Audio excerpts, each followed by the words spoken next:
Amici sportivi, buon pomeriggio, è la 401esima puntata di Calcio Parlando qui dalle frequenze di Radio Padania. 24 ore fa abbiamo raggiunto la cifra tonda, abbiamo celebrato così anche i nostri 4 anni di trasmissioni da questa emittente. Un saluto naturalmente a tutti voi e anche in regia Roberto Colombo, sempre puntuale con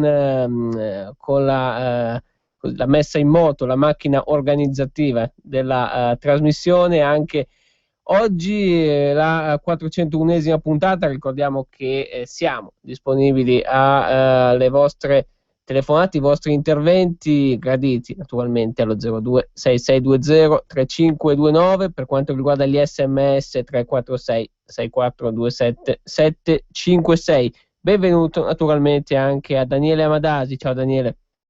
Ciao Adriano, a te e a tutti i nostri radioascoltatori. Hai detto giustamente bene, puntata numero 401, ma di fatto è la prima della quinta stagione, per cui abbiamo archiviato, l'abbiamo detto anche ieri, il quadriennio mondiale. Eravamo partiti quindi seguendo dai post mondiali del 2010, siamo arrivati ai mondiali del 2014, quindi ripartiamo per una nuova stagione, una nuova avventura e con un nuovo obiettivo, quello di arrivare alla prossima estate a festeggiare le 500 puntate. 500 dunque nel mirino per questa nuova stagione. Si parte oggi, quinto anno, numero 5 per Calcio Parlando, che fa riferimento anche a quanto trovate nel web, soprattutto sul portale calcioparlando.com, poi anche gli aggiornamenti, quelli in tempo reale, sulle nostre pagine di riferimento dei social network Facebook e Twitter. Andiamo con le novità di giornata. Naturalmente c'è tutta una serie di questioni da analizzare su tutto il mercato. Ricordiamo che ne sono successe di cose la settimana scorsa, dalla panchina della Juve con Allegri che è salito sul ponte di comando prendendo il posto di Antonio Conte, che ha dato le dimissioni, e naturalmente la notizia di giornata non è delle più felici, perché uno dei nuovi acquisti, cioè Alvaro Morata, ha dovuto subito far registrare uno stop, un problema fisico, e starà fuori almeno un mese. Si parla di 40 giorni per lui. A questo punto è tutto il precampionato che va a cadere per quel che riguarda il neogiocatore della Juventus. Si rivedrà a settembre Morata. Sì, lesione del legamento collaterale del ginocchio sinistro. Attraverso i nostri social network abbiamo pubblicato anche 10 minuti fa le prime immagini di un Alvaro Morata che si è presentato allo Juventus Center di Vinovo con tutore e stampelli. La prognosi parla praticamente di 50 giorni, per cui diamo 2 mesi di tempo, considerando che non è un giocatore breviligno, quindi potrebbe tornare a disposizione dello Juventus per metà settembre. Ieri i giornali spagnoli, l'abbiamo anche detto, pubblicato su Twitter, riportando la prima pagina di Marca, avevano preso in giro la Juventus dicendo: ma hanno fatto la presentazione di Alvaro Morata, manco fosse Marco Van Basten. Purtroppo l'increscioso, diciamo così, paragone a livello di infortunio è andato subito a colpire Alvaro Morata, che dopo 2 giorni di allenamento con la Juventus, a seguito di uno scontro con il terzo portiere Urbigno, ha riportato quindi la lesione del legamento collaterale. Quindi le vice Llorente rimane in box, la Juventus di fatto rimane soltanto con 3 attaccanti a rosa. Uno doveva già essere ricercato sul mercato, vedremo adesso la Juventus magari se andrà a fare 2 acquisti oppure soltanto uno. Questa è un po' la notizia del giorno, considerando anche le prime pagine dei giornali che hanno pubblicato alla Gazzetta dello Sport, a tal proposito: Juve Morata shock, Tutto Sport Morata crack, il Corriere dello Sport Morata shock, giusto per segnalare come questo acquisto da 20 milioni di euro dopo 2 giorni sia già fuori dalla possibilità di essere allenato da Allegri. Questa, diciamo, è la notizia con cui si è aperta dell'infortunio. Poi varie notizie di calciomercato le abbiamo riportate. L'ultimissima è a riguardo della Sampdoria, che ha specializzato l'acquisto a Norimberga del 21enne centrocampista spagnolo José Ángel Gómez Campana. Poi potete andare a leggere logicamente tutte le nostre notizie. C'è stata l'ufficializzazione di Dunga, nuovo allenatore del Brasile, al posto di Felipe Scolari. Poi si è parlato molto di mercato estero, come Thiago Mendez, che ha deciso di non lasciare l'Atletico Madrid e quindi di non andare al Chelsea e di firmare altri 2 anni. Poi tante notizie anche di Lega Pro e di Serie B. E a tal proposito, Adriano, segnaliamo una cosa un po' caratteristica. Hai parlato prima delle dimissioni di Conte la scorsa settimana dalla Juventus. Nel piccolo è successa una cosa simile al Savona, dove Nini Corda ha deciso di andare via, l'allenatore che ha fatto benissimo al Savona ha rescisso il contratto, quindi cose che succedono, direi, a partire dalla Serie A fino alla Lega Pro. Sì, anche questo è stato un tema, tra l'altro si è parlato di rescissione, o anche alcune voci hanno parlato di esonero, poi è da appurare bene in questo senso. Per la Serie B, notizia ufficiale di questa mattina, il Bologna ha preso Mimmo Maietta dal Verona, difensore, insomma, che è in uscita, era dato in uscita dalla club scaligero, anche con qualche polemica. Si pensava inizialmente, poi c'è stato un saluto di Maietta alla sua società, ringraziamenti, quindi insomma la squadra strafavorita per il campionato di Serie B al momento, per nome, per blasone, per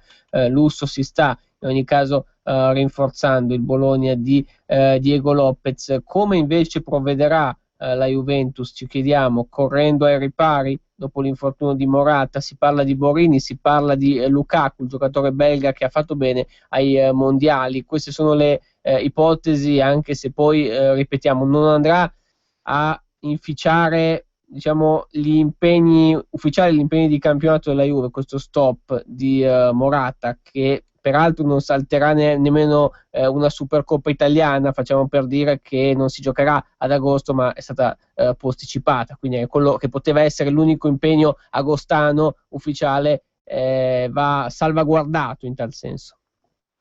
Sì, tutto considerando che comunque parliamo di un calciatore che è stato acquistato dalla Juventus per 20 milioni di euro, considerando un contratto quadriennale, pagamento sempre in 4 anni, con la possibilità poi di rivenderlo al Real Madrid dopo il primo anno 30 milioni di euro, dopo il secondo anno 36 milioni di euro, però di un giocatore che di fatto non partiva come titolare, perché la coppia titolare offensiva della Juventus vede schierati di sicuro Tevez e Llorente. Vedremo cosa faranno i bianconeri. Secondo me verrà acquistato soltanto un altro attaccante, giusto per arrivare a 5, considerando che poi Morata starà a disposizione a metà settembre. Poi vedremo se la Juventus sceglierà che tipo di attaccante andrà a scegliere, se è un attaccante esperto, quindi over 30 anni, oppure magari andrà su cosiddetto usato sicuro, quindi chissà se magari Osvaldo possa ritornare a Torino ancora in prestito, oppure magari si andrà a puntare su un giovane. Ad esempio hai fatto il nome di Borini, però mi sembrerebbe abbastanza strana questa scelta, considerando che la Juventus quest'anno ha deciso di lasciare tante comproprietà come Gabbiadini a Genova, sia Zaza che a Sassuolo, per cui dovremo vedere un po' le varie situazioni di un mercato. Questo un po' per quello che riguarda il discorso Juventus. Per il resto le varie notizie di mercato parlano molto di casa Milan, con i rossoneri, diciamo così, che hanno messo in vendita Balotelli, però l'Arsenal per adesso non ha ancora fatto offerta. Un Milan che spera di vendere Balotelli e poi per andare a investire i soldi magari sulla Vecchia, no? Sul rossonera, che poi oltre a cercare di chiudere per Criscito è andato a chiedere anche all'Hellas Verona a Romulo. Vedremo se sarà così o meno. C'è l'Inter che con il proprio direttore sportivo Osilio è volato a Londra per cercare di chiudere l'acquisto del cileno Medel dal Cardiff e poi per cercare di vendere Taider al West Ham. Tante notizie, come ad esempio la stessa Roma, che oramai è volata già in America per la tournée che è da fare. Una Roma che comunque sta cercando ancora di rinforzare il proprio centrocampo, per cui è andato a chiedere al Monaco il giovane 21enne della nazionale Under 21 Yannick Carrasco, quindi cosa si andrà a smuovere proprio nelle prossime ore. Il Milan alle ore 16 decolla verso gli Stati Uniti, questa tournée anche importante come partite che verranno poi disputate, inizialmente solo squadre estere sul cammino del Milan, poi eventualmente anche le italiane. Ci sono Juventus, Juventus, Roma e Inter come eventuali possibili avversari della squadra rossonera qualora dovesse superare il turno di questa Guinness Cup. Con le parole di Inzaghi, tra l'altro, al momento della partenza. In effetti lui ha detto due cose su Balotelli: deciderà la società per quanto riguarda il mercato. Dovesse partire Balotelli bisognerà trovare un sostituto, perché le prime punte sono lui e Pazzini. Credo comunque che rimarremo così. e poi ancora De Sciglio e Abate sono tornati un giorno prima, e Balotelli appunto ha voluto un allenatore personale, e quindi queste le considerazioni. Galliani sa quali sono le mie necessità, manca ancora qualcosa per arrivare a livello di Roma e Juve. Se non arriverà nessuno, proveremo ad arrivare in Champions League. Abbiamo tanti giovani interessanti, ma dobbiamo avere pazienza. Quindi il concetto è questo, Daniele: se dovesse rimanere intatto, invariato l'organico del Milan, l'obiettivo sarebbe il terzo posto. Questo in pratica dice Inzaghi. Sì, è un Milan che deve cercare quantomeno di rientrare nel giro delle coppe europee, considerando che quest'anno non disputerà neanche l'Europa League. Logicamente a livello economico la Champions League l'ha dimostrato, è tutt'altra cosa rispetto all'Europa League, però è un campionato che di fatto vede tre formazioni probabilmente partire più avanti di tutte, cioè la Juventus che da 3 anni vince il campionato, la Roma che ha fatto benissimo, e Napoli che comunque a livello economico è probabilmente la formazione italiana che è in grado di investire proprio il maggior soldi anche a livello di cash. Queste tre formazioni partono secondo me davanti, poi in seconda linea c'è un po' la Fiorentina e probabilmente l'Inter che cerca di riprendere il terreno perso negli ultimi anni, però è una formazione che a livello di investimenti, lo stiamo vedendo, sta facendo ben poco. Magari dovrà cercare di vendere Guarin per poi andare a comprare un forte attaccante con il ricavato della vendita del giocatore colombiano. Il Milan parte un po', diciamo così, incredibilmente però dalla terza fila insieme alla Lazio, una di quelle formazioni che deve cercare di recuperare la zona Europa, direi almeno Europa League, poi magari cercando di alzare l'asticella con direzione Champions.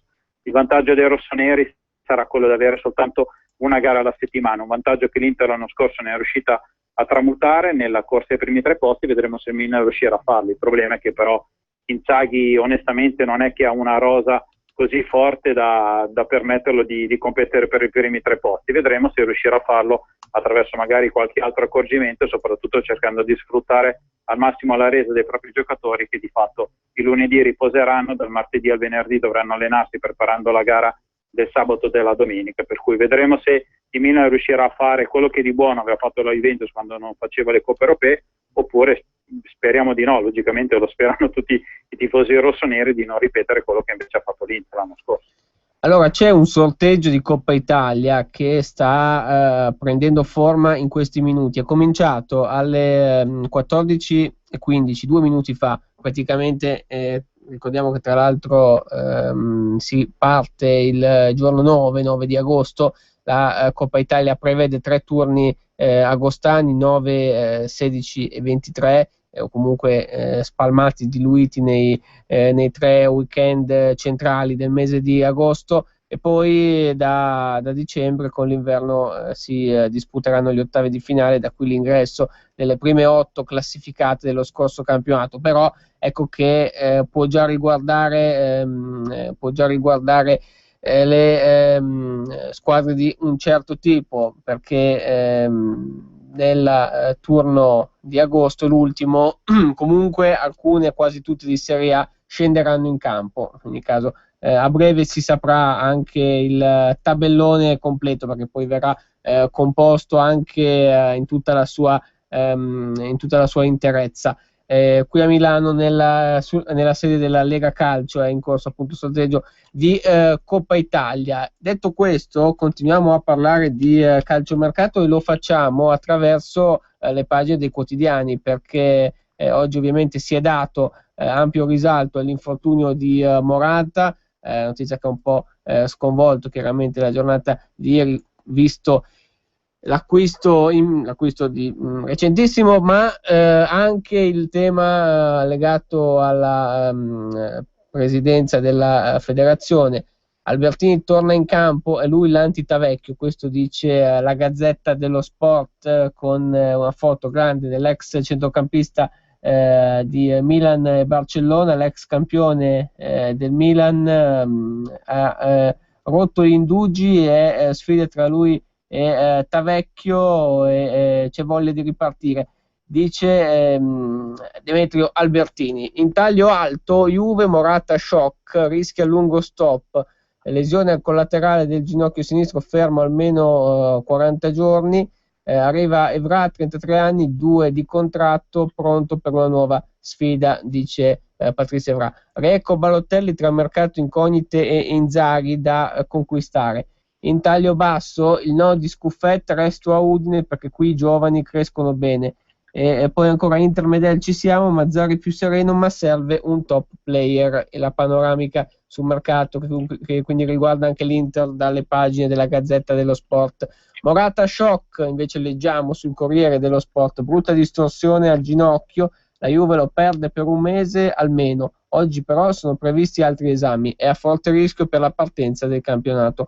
Ufficiale l'arrivo di Evra, qui per vincere ancora. Benatia avanti con la Roma, leggiamo in alto, il difensore si toglie dal mercato, Garcia un problema in meno. Albertini si candida, cambio il calcio, svolta federale, il primo obiettivo è valorizzare i nostri giovani, mi metto subito a disposizione il modello è l'estero. E poi subito Hamsik, febbre Napoli già altissima, oggi Real annuncia James Rodriguez dal Monaco, quindi altra novità che riguarda l'estero. Tutto sport, andiamo con la notizia di Morata. Morata crack, per l'attaccante spagnolo si parla di lesione al legamento collaterale del ginocchio sinistro, l'infortunio causato da uno scontro di gioco con Rubinho. Oggi la risonanza magnetica rischia uno stop di 40 giorni. Tifosi e Toro da godere, corsa agli abbonamenti, raggiunto il totale dell'anno scorso, questo riguardo il Granata, invece ancora per la Juve. Evra Juve è ufficiale, il francese arriva a fine mese. Inzaghi al Milan, datemi Cerci e Romulo, Lavezzi piace ma l'ingaggio è troppo elevato, Balotelli sempre più vicino all'Arsenal, però Wenger frena. E poi ancora Albertini dice sarò regista anche in FIGC. La sfida Albertini-Tavecchio, dunque Daniele abbiamo detto qualcosa anche ieri a tal proposito, però insomma è concreta questa possibilità, anzi ormai non è più una possibilità, è una certezza, abbiamo visto anche dai quotidiani di questa mattina. Sì, è una sfida, è una corsa a due, soprattutto è un confronto fra due generazioni, un confronto fra chi vuole cercare di cambiare il calcio e chi invece magari vuole cercare di mantenere certi equilibri. Vedremo un po' se andrà a vincere la vecchia guardia, che l'anno scorso aveva visto di fatto Lotito comandare in Federcalcio, come ad esempio l'incredibile decisione di andare a disputare la finale di Supercoppa Italiana in casa di chi aveva vinto la Coppa Italia e non di chi aveva vinto lo scudetto, addirittura di fregare tutto l'incasso e prima o poi di doverlo restituire dopo la decisione di un tribunale, oppure se andrà a vincere il nuovo che vede Albertini, ex calciatori. In questo caso direi l'appoggio è arrivato direttamente dal Milan e dalla Juventus. Da parte nostra abbiamo detto già da tempo, non abbiamo nulla nei confronti di Tavecchio, però l'Italia deve ripartire, ha bisogno di una serie di modifiche che riguardano di sicuro la Lega Pro, che l'abbiamo visto in questi anni, è passata da 90 a 60 squadre, una Serie B che vuole scendere a 20 e una Serie A che vuole arrivare a 18. Bisogna andare anche a contingentare il numero di stranieri, perché in Serie A non possiamo avere più del 50% di stranieri. C'è un regolamento CONI che viene completamente disatteso e viene soltanto, seguito da altri sport, calcio e basket esclusi. Il 50% dei giocatori in rosa deve essere italiani. Poi bisognerebbe mettere anche un tetto al numero di giocatori, evitare rose lunghissime di 30-35 giocatori, fare anche un discorso sull'età e poi cercare di spingere i cosiddetti farm team, ovvero formazioni di Lega Pro, che vivono anche con l'aiuto di società di Serie A, in cui possono salire di categoria fino al massimo, direi, alle categorie inferiori della squadra con cui hanno l'accordo. E fra questi accordi direi che di sicuro va menzionato quello che l'Inter ha fatto col Prato, è un discorso di farm team, per cui i migliori giocatori dell'Inter andranno a giocare in Lega Pro a Prato, così magari poi potranno già essere pronti per entrare magari a 20-21 anni già in massima serie. Per cui questo è un po' il programma che viene proposto e che noi direi potremmo andare a sposare, e logicamente pensiamo che Albertini sia in grado di farlo meglio di Tavecchio, non soltanto perché Albertini ha 43 anni e Tavecchio 71. Il Bayern Monaco ieri ha pareggiato 1-1 in casa del Duisburg, amichevole, insieme anche alla vittoria del Napoli per 2-0 contro la Feral Pisano. Questi i principali impegni di ieri, mentre oggi c'è solo una squadra di Serie A che scende in campo, l'Udinese contro il Brasil Soccer. Si gioca alle ore 18, la terza amichevole dei friulani, che sono reduci dallo 0-0 contro i tedeschi del San Paoli. Non ci sarà Totò Di Natale, non dovrebbe, vedremo, insomma, esserci Simone Scuffet, che ha saltato la partita di sabato, ma che ha a tutti gli effetti poi risolto anche quelle parole che abbiamo visto prima, i discorsi di mercato. Resterà ovviamente all'Udinese. Domani, mercoledì, Cagliari gioca contro la selezione Under 23 dell'Indonesia. Il Chievo affronta il Coventry City, formazione inglese. L'Empoli gioca contro il Montelupo. Poi c'è Genoa Al Hilal, poi Lazio Bari alle 17 all'Oronzo di Cadore, Palermo Jurmala, e poi con questa amichevole di lusso, spicca naturalmente rispetto alle altre, a Boston domani notte 1:30 c'è Roma Liverpool per l'International Guinness Cup, poi ancora Sampdoria Grugliasco a Bardonecchia, Sassuolo Castelfranco e poi Verona San Giorgio, che è la prima amichevole, il primo impegno dei gialloblu di Andrea Mandolini, orfani di Juan Manuel Iturbe. Queste le partite, e naturalmente un calendario congestionato, ma l'abbiamo visto anche prima, Daniele, da questa International Guinness Cup, che negli Stati Uniti coinvolge le principali squadre italiane. Sarà anche una fitta serie di impegni. Poi in questi casi ovviamente il denaro si privilegia al buon senso, anche, diciamolo pure, di una condizione fisica che a questo punto della preparazione è approssimativa, a dir poco. Sì, è un torneo collettivo, questa Guinness Cup, che di fatto, l'hai detto giustamente prima te, coinvolge 3 squadre italiane come Inter, Roma, Milan Inter, Roma e Milan, appunto, e poi però le squadre sono 8, perché c'è anche Real, Manchester United, Manchester City, Olympiacos Pireo, Liverpool. È una sorta, diciamo così, di Champions League in versione estiva. Logicamente questi tornei comportano una diversificazione a livello di preparazione. Inter, Roma e Milan difatti andranno magari un po' a pagare dazio, così come la stessa Juventus quando volerà nella sua tournée indonesiana, però si va a caccia di soldi, per cui anche magari 1 o 2 milioni di euro fanno comodo, e quindi si puntano a queste situazioni. Quindi vedremo quello che succederà a livello di calciomercato, soprattutto magari Adriano, andando a confrontare, prima si è andato a leggere anche i vari titoli, e soprattutto i giornali spagnoli oggi hanno dato tantissimo spazio all'acquisto di James Rodriguez da parte del Real Madrid. AS ha titolato James se presenta hoy, 75 milioni di euro per 6 anni di contratto, 7 milioni euro netti, mentre Marca, ad esempio, ha messo la 11ª maraviglia. Questo un po' anche per dare i titoli, e soprattutto purtroppo per sottolineare la differenza economica che continua a esserci fra un campionato estero come quello della Liga Spagnola e la Serie Italiana. Per cui, giusto per tornare un po' al discorso di prima, l'auspicio è che attraverso un nuovo presidente della Federcalcio il campionato italiano di Serie A possa tornare ai livelli massimi, e soprattutto magari andare a poter comprare quei calciatori che possono fare veramente la differenza, il salto di qualità, che soprattutto a livello di Coppe Europee mancano proprio le squadre nostrane. Le prime partite, quelle sorteggiate di Coppa Italia: Regina Casertana, Savona Terracina, Feralpi Salò, Sant'Arcangelo, Monza Alginatese, Juve Stabia Prato, Albino Leffe Renate. Questi le primissime estrazioni che diamo in presa diretta. Ci fermiamo anche qui per la 401esima puntata di Calcio Parlando. Torniamo lunedì prossimo con la numero 402. Grazie a tutti voi per essere stati in nostra compagnia. Buon proseguimento su Radio Padania. Avete ascoltato Calcio Parlando.